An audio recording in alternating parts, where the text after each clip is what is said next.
Assalamualaikum warahmatullahi wabarakatuh. Di sini saya akan menyampaikan materi mengenai pendekatan dan teknik konseling psikodinamika. Selamat menyaksikan dan semoga materi ini dapat bermanfaat untuk kita semua. Sebelumnya, izinkan saya memperkenalkan diri. Saya Nur Aida, di sini sebagai pemateri. Bagaimana proses teknik konseling psikodinamika? Proses konseling psikodinamika difokuskan pada usaha menghayati kembali pengalaman-pengalaman masa kanak-kanak, pengalaman masa lampau ditata, dianalisis, dan ditafsirkan dengan tujuan untuk merekonstruksi kepribadian, menekankan dimensi efektif dalam membuat pemahaman ketidakdasaran. Pemahaman intelektual penting, tetapi yang lebih penting mengasosiasikan antara perasaan dan ingatan dengan pemahaman diri. Pendekatan psikoanalisis mencangkup 3 aspek.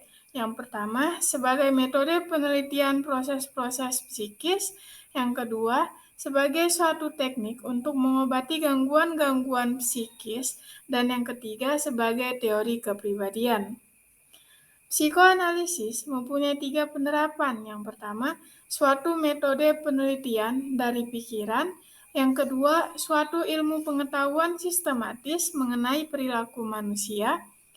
Yang ketiga, suatu metode perlakuan terhadap penyakit psikologis atau emosional. Akar terapi psikodinamik sebagian besar terletak pada pendekatan psikoanalisis Freud, Carl Jung, Alfred Adler, Otto Rank, dan Melanie Klein. Semuanya diakui secara luas atas keterlibatan mereka dalam mengembangkan lebih lanjut konsep dan penerapan psikodinamik. Hakikat manusia menurut psikoanalisa. Psikoanalis memandang manusia sebagai homo volens, di mana perilakunya dikendalikan oleh dorongan alam bawah sadarnya.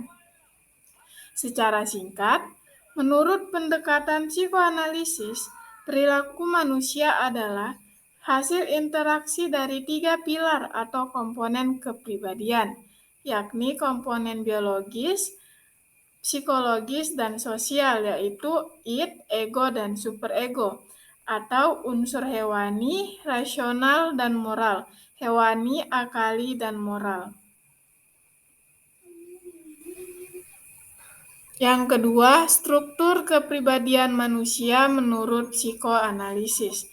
Dalam teori psikoanalitik, struktur kepribadian manusia itu terdiri dari id, ego, dan superego.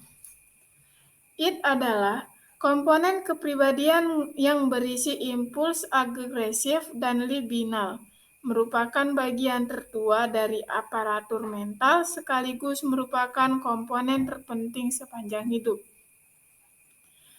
Id bekerja dengan menganut prinsip kesenangan, pleasure prinsip.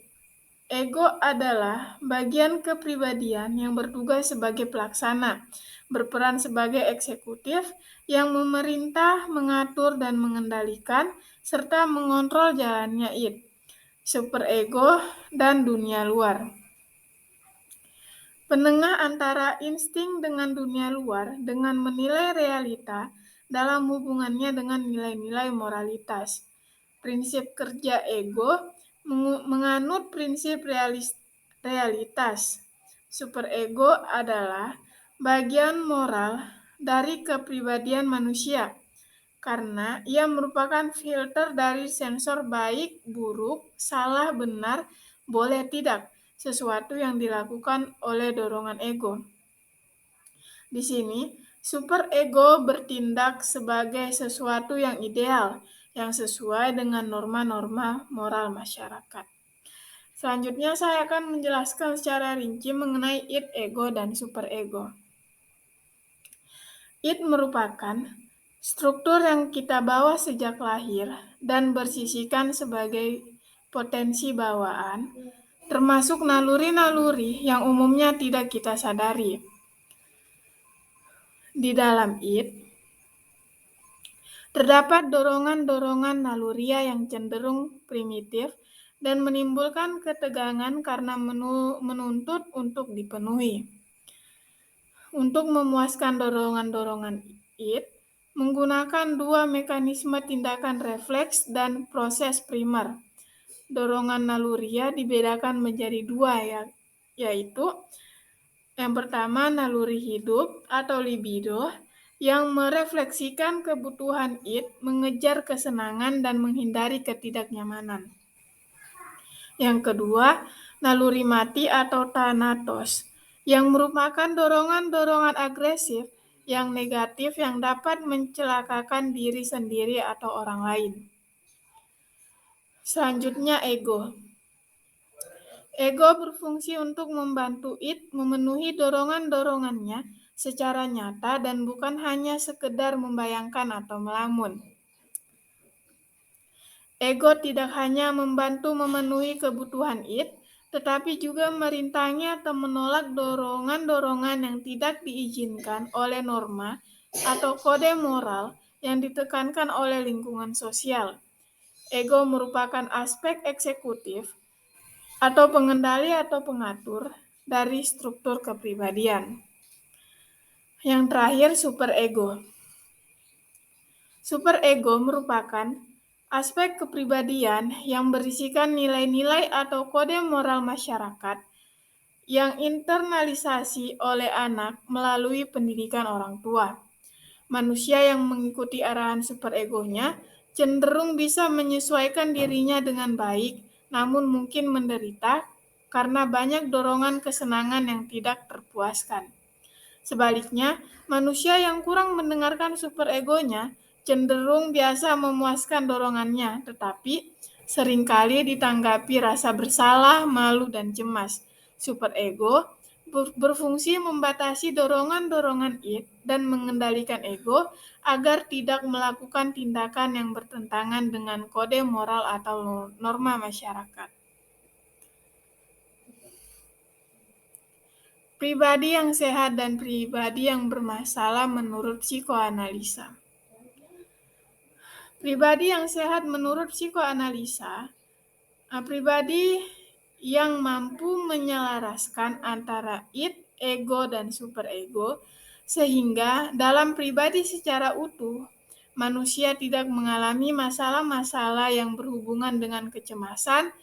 Ego bertindak secara rasional dan bukannya secara irasional. Ciri-ciri pribadi yang sehat menurut psikoanalisis adalah sebagai berikut. Yang pertama, ego bersifat secara realistis. Yang kedua, dapat menggunakan struktur kepribadian secara efektif. Yang ketiga, mekanisme pertahanan dirinya bersifat efektif. Selanjutnya, pribadi yang bermasalah. Seseorang dikatakan sebagai pribadi yang bermasalah apabila dalam dirinya terjadi ketidaksinambungan antara id, ego, dan superego. Terjadi kecemasan-kecemasan akan masa lalu dan ketakutan akan masa datang. Memiliki pertahanan diri yang tidak baik sehingga secara sadar maupun tidak sadar mempengaruhi perilaku atau tindakan secara nyata. Ciri-ciri pribadi yang bermasalah menurut psikoanalisis diantaranya jika terjadi kecemasan pada dirinya serta jika mekanisme pertahanan dirinya tidak berfungsi secara efektif. Dan materi yang terakhir, hakikat konseling menurut psikoanalisa. Menurut psikoanalisa, hakikat konseling adalah agar individu mengetahui ego dan memiliki ego yang kuat, yaitu menempatkan ego pada tempat yang benar, yakni sebagai pihak mampu memilih secara rasional dan menjadi mediator antara id dan superego. Konseling dalam pandangan psikoanalisa adalah sebagai proses redukasi terhadap ego menjadi lebih realistis dan rasional. Mungkin itu saja yang bisa saya sampaikan, kurang dan lebihnya mohon dimaafkan. Sekian dan terima kasih.